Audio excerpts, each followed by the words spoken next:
Hi everyone and welcome back. We're reading Goodnight Mr Tom by Michelle McGorian and we're on chapter 2, Little Weirwold. Willie gave a short start and opened his eyes. In a chair opposite sat Tom, who was drinking tea and looking at a book. Sammy, who had been watching the slight twitching movements that Willie had made in his sleep, now stood at his feet. Tom looked up. "You feeling better?" he asked. "You's looking better." He poured him out a mug of hot sweet tea and handed it to him. "Here, you get that down, you." Willie looked apprehensively at his feet, which were now being sniffed by Sammy. "He won't harm you," said Tom. "He's a spry old thing, but he's as soft as butter, ain't you, old boy?" And he knelt down and ruffled his fur. Sammy snuggled up between his knees and licked his face. "See," said Tom, "he's very friendly." Willie tried to smile. "You want to learn something what'll make him happy?" He nodded. "Hold one of your hands out, palm up, like that." And he showed the inside of his rough brown hand. Willie copied him. "That's so he knows you ain't going to harm him, see? Now, hold it out towards him and tickle his chest." Willie leaned nervously forward and touched Sammy's fur. "That's the idea. You just keep doing that." Willie stroked him. His fur felt silky and soft. Sammy gave his fingers a long lick. "He likes you, see? When he licks you, that's his way of saying I likes you and you makes me happy." Willie held his hand out stiffly while Sammy lathered it with his tongue. "Why does he sniff?" he asked as Sammy crawled under the blanket to get to his legs. "He likes to know what everything smells like so's he knows who to say hello to and who not." "Stop it," said Willie as Sammy put his nose into his crotch. "Naughty dog." Immediately, Tom dragged him from under the blanket and he began barking and chasing his tail. "You're getting overexcited, Sam. He needs a good romp in the fields." And he looked at Willie. "I reckon you do and all," he thought. Willie pushed the blanket to one side, wormed his way to the end of the armchair and slid onto the floor. "Smells like rain," said Tom, leaning out of the front window. "You got gumboots?" Willie shook his head. "No, mister." "Let's put your mackintosh on anyways." The three of them trooped out into the hallway. Willie stared at the ladder.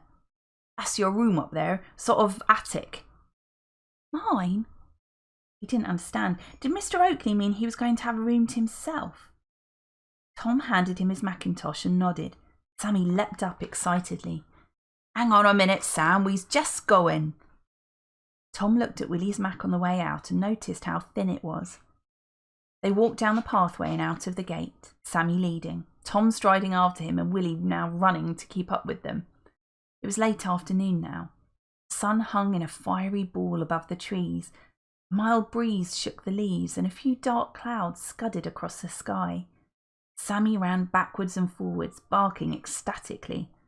"That dog's half mad," Tom said to Willie, but found that he was talking to the air, for Willie was several yards behind, still trying to keep up, his cheeks flushed with the effort. "You're a quiet un. Why didn't you tell me I was going too fast?" But Willie could not answer and only gasped incoherently. Tom slowed down and Willie walked more easily beside him. He stared up at the gruff old man who was so kind to him. It was all very bewildering. He looked down at Tom's heavy brown ankle boots, his thick navy overcoat, and the green corduroy cap with the tufts of white hair sticking out at either side. A small empty haversack dangled over his shoulder. "Mister?" he panted. "Mister!" Tom looked down. "Can I carry your bag, mister?" Tom mumbled something to himself and handed it to him. Willie hung on to it tightly with both hands. The narrow road sloped gently upwards. Willie could just make out, in all the speed of their walking, the wild hedgerows flashing in low green lines beside him. It felt very unreal, like a muddled dream. When they reached the top of the hill, Willie saw a row of small thatched cottages standing on either side of the road ahead. He tugged at Tom's sleeve. "Mister," he gasped, "they got straw roofs." "That's thatch," said Tom. "What's—" He bit his lip and kept silent. Tom glanced down. "I got some pictures of them at home. We'll have a look at them tonight." Willie squeezed the bag more tightly. Across the road, a plump middle-aged woman with greying auburn hair was peering out of a window. She disappeared for an instant and opened her front door. "Hello, Tom," she said, looking with curiosity at Willie. He grunted. "Evening, Miss Fletcher. How are the boys then?" "Boys are doing nicely." "William," said Tom, "go and keep an eye on Sam. I'll be with you in a minute." Willie nodded shyly and went after Sammy, who was eyeing the flowers in someone's window box. "Skinny old scrap, ain't he?" said the woman, sticking a loose grip firmly into her bun. Tom gave another grunt. "I didn't believe it was true when I heard," she continued. "I ain't got room myself, but Mrs. Butcher got 2 to contend with. Girls, mind you, but they're regular tearaways. Mrs. Henley, she had 3 last week, and they keep running away. Homesick like." She sighed and patted her chest. "How's the knitting coming on?" said Tom, changing the subject. "What you on about?" she said, leaning back and looking at him. "Since when have you been interested in my knitting?" "Since now," he replied shortly. He pushed his hands into his pockets and scraped one of his boots against a piece of stone. "Busy, are you?" he asked. "No more than usual." "Could do with a thick jersey. Not for me, mind." And he looked at Willie trundling on ahead. "You ain't got clothed them, you know. They should have brought that with them." "Well, you haven't," said Tom gruffly. "Can you knit me a jersey or can you not? That's what I'm asking." "If that's what you want." "And," he continued, "don't know where I can get some good stout boots, small like, and I don't know commentary, just want to know." "I'll ask around." He mumbled his thanks and strode on up the road. Mrs. Fletcher stood quite motionless and stared after him until she was sure he was out of earshot. "Madge!" she cried, running into the next cottage. "Madge, you'll die when I tell you." The road leading through the row of cottages extended into a long stretch of open country with lanes leading off it. A small shop inside the last cottage stood at the corner. "Won't be long," said Tom, and he took the haversack from Willie and left him and Sammy sitting on the stone steps. Willie stared in amazement at the fields, his thin woolen socks heaped around his ankles. As Tom came out, he became conscious of them again and quickly pulled them up. Sammy sniffed at the food in the bag and Tom tapped him tenderly on the nose and slung it on his back. "If I start getting my stride up again," he said to Willie, "you just call out."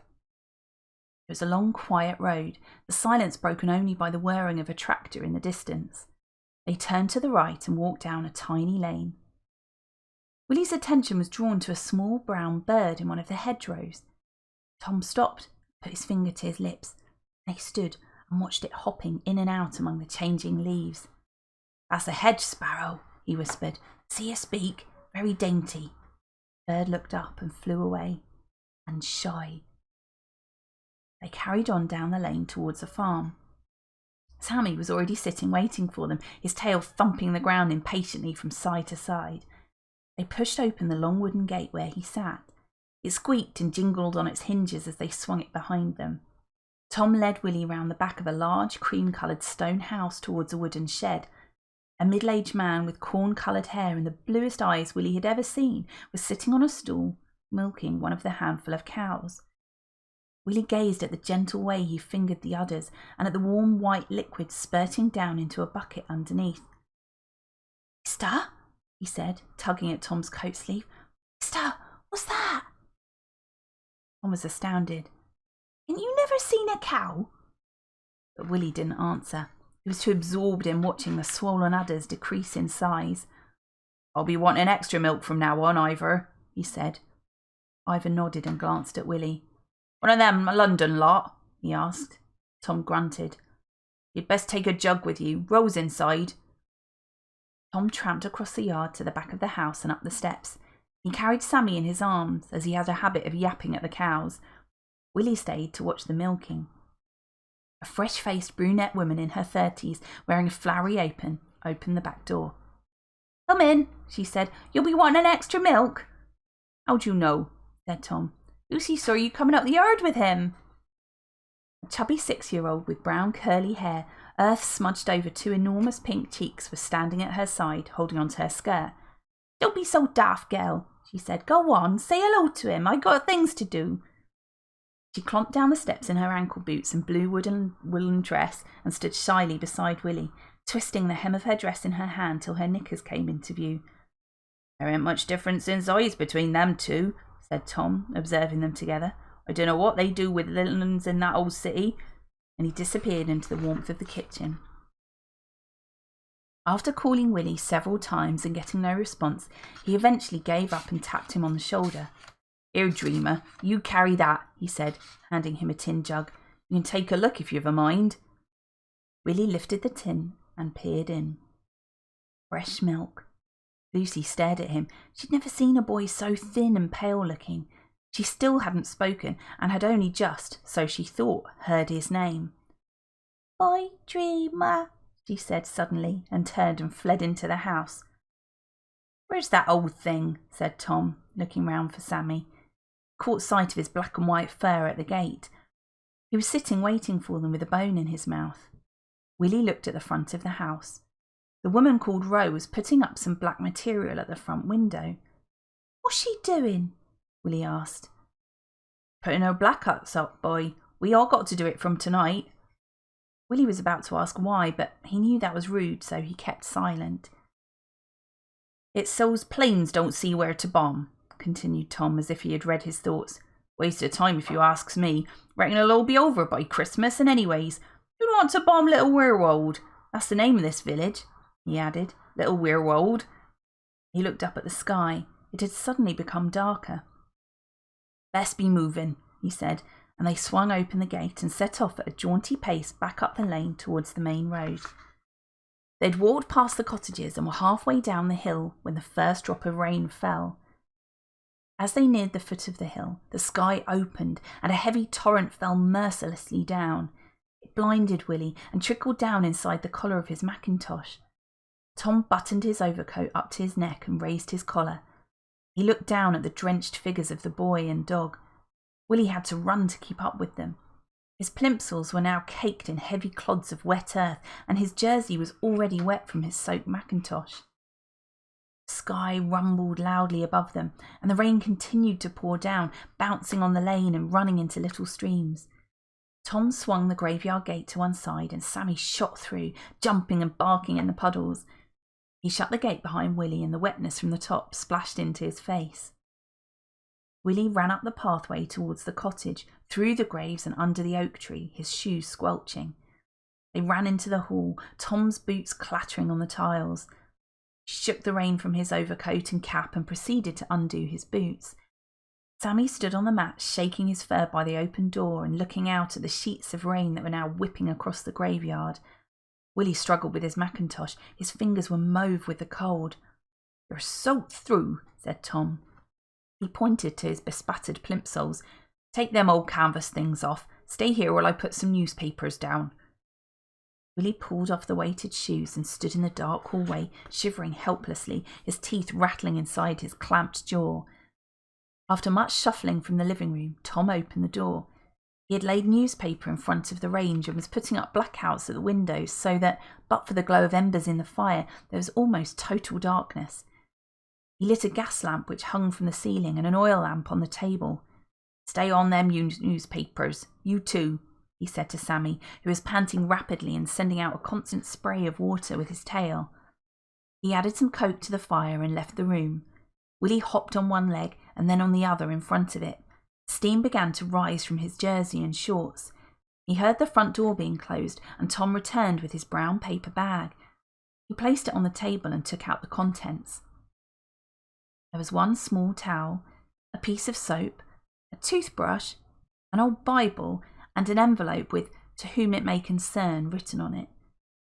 He looked under the towel for some nightclothes, but there were none. He opened the envelope. Willie heard the paper being torn and turned to watch him. He knew the letter was from his mum.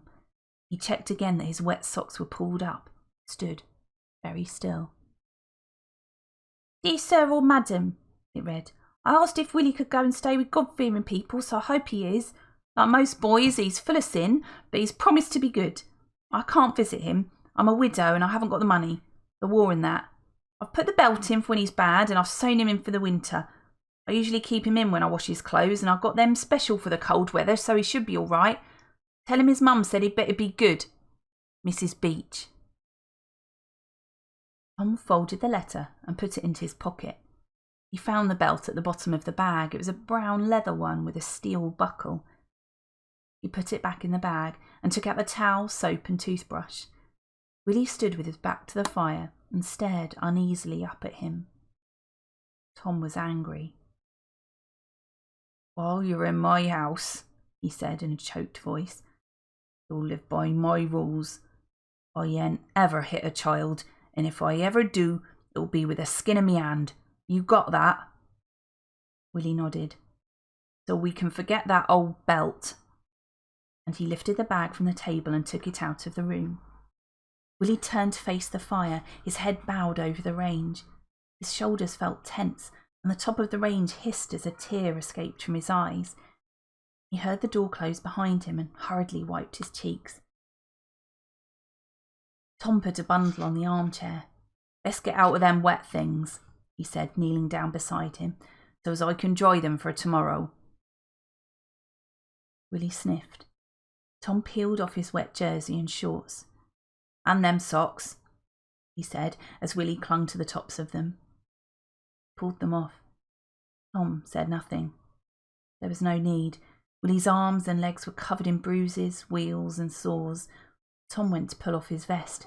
Willie flinched and touched the top of his arm. "New one, eh?" he asked quietly. Willie nodded and blushed. "Let's be careful then," and he tugged gently at the vest. "It won't come off, mister," said Willie, and then Tom understood what his mother had written in the letter. His vest had been sewn to the waist of his undershorts. "Soon settle that," said Tom, picking up a pair of scissors from the bookcase. Willie shrunk backwards. "I'll sew them back when you goes home, I promise." Still Willie didn't move. "I promise," he repeated. He stepped forward and allowed him to snip away at the stitching. He dried Willie's thin, bruised body, wrapped him up in a towel and sat him in the armchair. Taking an old flannel nightshirt from the bundle, he cut the body and sleeves in half. He stood Willie on the armchair, took the towel away and placed the nightshirt over his head, cutting more away from the hem until Willie's toes and hands came into view. He handed him a thick pair of woolen socks. The heels almost reached the back of Willie's knees. He gave a small, tense smile and watched Tom hang his clothes over a clothes horse near the fire. "You can dry Sammy with that old towel," said Tom, indicating one lying on the armchair. Willie knelt down on the newspapers and began to dry him. Sammy stuck his nose in the air, delighted at such attention. Tom unpacked the haversack and wandered round the room, putting the groceries away on shelves and into small cupboards. He cracked some eggs into a saucepan, adding milk and butter. Slicing a few large pieces of bread, he put one on the end of a long fork. "You toasted bread afore?" he asked. Willie looked up at him and shook his head. "Here, have a go," said Tom, handing him the fork. Willie sat on the stool holding it in front of the fire, his long socks trailing across the floor. Tom placed a bowl beside his feet, which was filled with scraps of meat and biscuits for Sammy, who had already started chewing the end of one of the socks. Willie placed the toasted bread on plates, while Tom spooned a large quantity of steaming scrambled eggs on them. A bowl of hot buttered boiled potatoes stood in the middle of the table. "You can sit down now," said Tom. Willie picked up a potato in his hands, gasped and dropped it onto his plate. Feverishly he attacked the meal, his small elbows stuck out at the sides as he cut and ate food in a frenzy. When the meal was eaten, Tom unwrapped a small brown package which contained 4 pieces of dark, homemade ginger cake. "One for tonight, one for tomorrow," said Tom, handing him a piece. Willie had never eaten cake before. When he had finished it, he leaned back in his chair and, resting his hands on his stomach, he watched Sammy, who was making a series of strange noises in his food, while his tail continued to wag from side to side. Tom heated up some water on the range for the dirty dishes. "You can look through them books if you like," he said, indicating the shelves under the side window. Willie got up from the table excitedly and moved towards them. Then he stopped and frowned. "I've got to read the Bible," he said miserably. Tom gave a grunt. "I'll tell you a Bible story myself, in me own way. That do you?" "Yeah, thanks, mister." "Pull out that puff to set on." Oof, said Willie. Tom pointed to a low, round, cushiony type of seat next to the armchair. Willie squatted down in front of the shelves and chose 3 books. He pulled out the puff and sat on it with them propped on his knees. "Ain't you going to open one then?" asked Tom. "After me Bible." Tom sat down in the armchair and lit his pipe. He leaned back, puffing at it, wondering which one to tell. Willie watched him and pulled his strange sack-like garment over his feet. "Noah's Ark," exclaimed Tom. "That's a good 'un." He looked at the books Willie had chosen and picked some others from the bookcase with animal pictures in them. "Once, long ago," began Tom, and Willie leaned forward to listen until finally he stood up and leaned on the arm of the armchair to get a closer look at the pictures. Tom mumbled on in his own way, a little flattered at the rapt attention he was receiving. The gas lamp hissed gently above them, and the coke stirred softly in the range. Even the rain outside seemed to cease falling so heavily. When Tom had finished, he found Willie gazing at him with adoration. Feeling a little embarrassed, he quickly cleared his throat and glanced up at the clock. He made Willie cocoa and left him with Sammy to look at the straw roofs while he went upstairs to put up more blackouts. Willie sat back on the puff and traced his finger over the pictures. He blew over his cocoa and gave Sammy some of the skin, feeling rather important at doing so. Tom appeared at the door with a lamp, and Sammy began to crawl through his legs.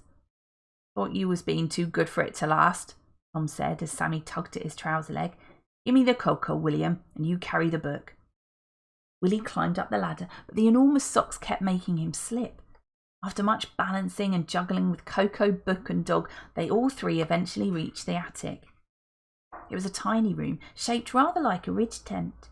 The ceiling sloped downwards at both sides, with a straight piece in the centre. The wooden floor was covered by 2 mats.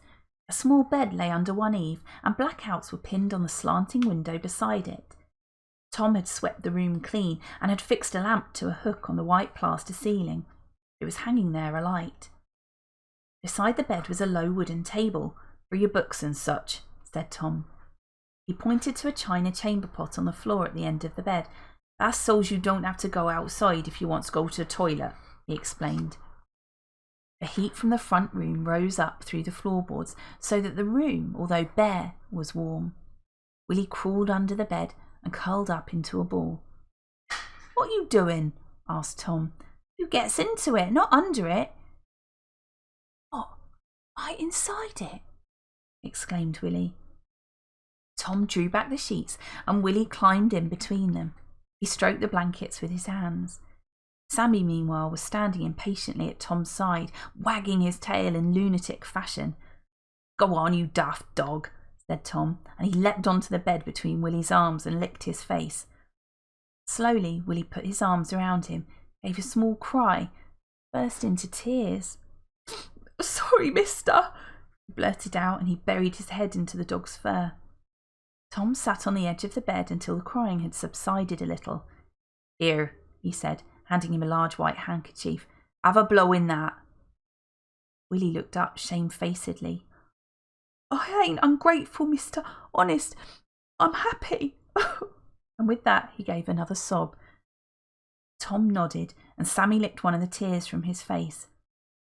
"You can have the lamp lit for 10 minutes, he said, patting the dog. "But mind you behave yourself, Samuel." He made his way downstairs to the front room and turned Willie's damp clothes around. His pipe was on the table.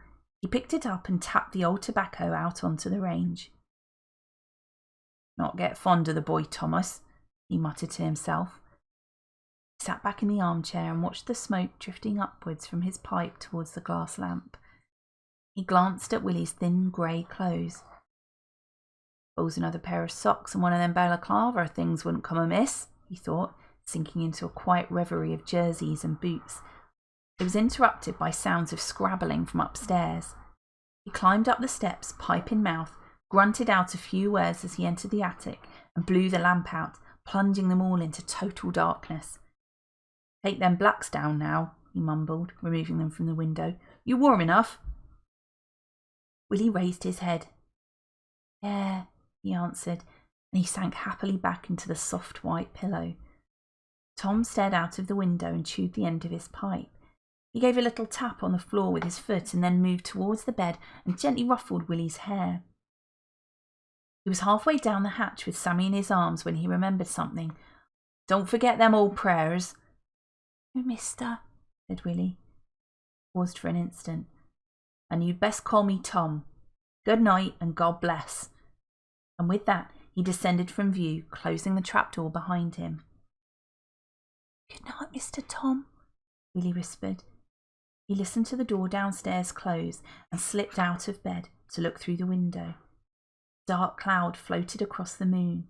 The sky thundered, followed quickly by a crack of lightning that lit up the whole sky. "Not much use, these blackouts," Tom had said earlier in the evening. Still, it was fine, thought Willie, standing in the moonlight. He could just make out the 2 rows of cottages and the fields beyond them. A dog howled in the distance. Underneath the attic, Tom sat in his armchair with Sammy collapsed across his feet. He held a large black wooden paint box on his lap. He raised the lid, gazed for an instant at the contents, and quietly blew away the dust from the tops of the brightly coloured pots. And that's the end of chapter 2. Thanks very much for listening. See you next time.